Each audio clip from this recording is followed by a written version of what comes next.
अंधविश्वास और उसका परिणाम। जया एक युवा और सामान्य गांव की लड़की थी। उसे गांव में सभी अजीबोगरीब किस्म की कहानियों से डर लगता था।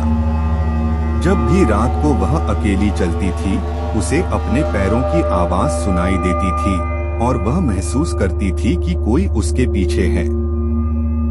गांव में एक पुराना पेड़ था जिसे सभी चुड़ैल का पेड़ कहते थे।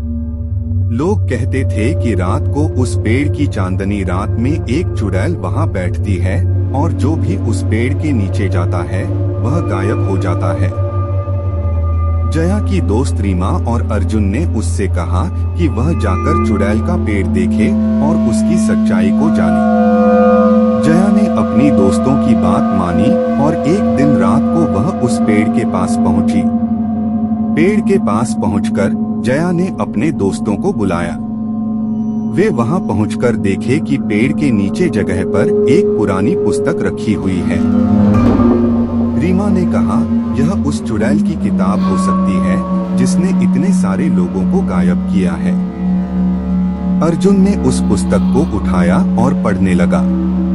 पुस्तक में लिखा था कि वह चुड़ैल कैसे उस पेड़ के नीचे आती है और वहां के जो पानी के तालाब में अपने प्रेमी को ढूंढती है।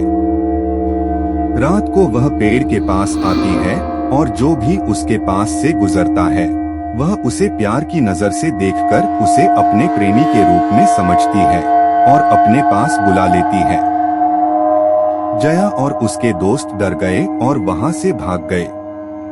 लेकिन जया के दिल में वह चुड़ैल की किताब की कहानी बस गई।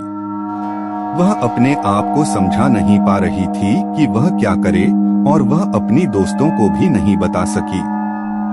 एक रात जब जया सो रही थी, उसने महसूस किया कि कोई उसके पास है।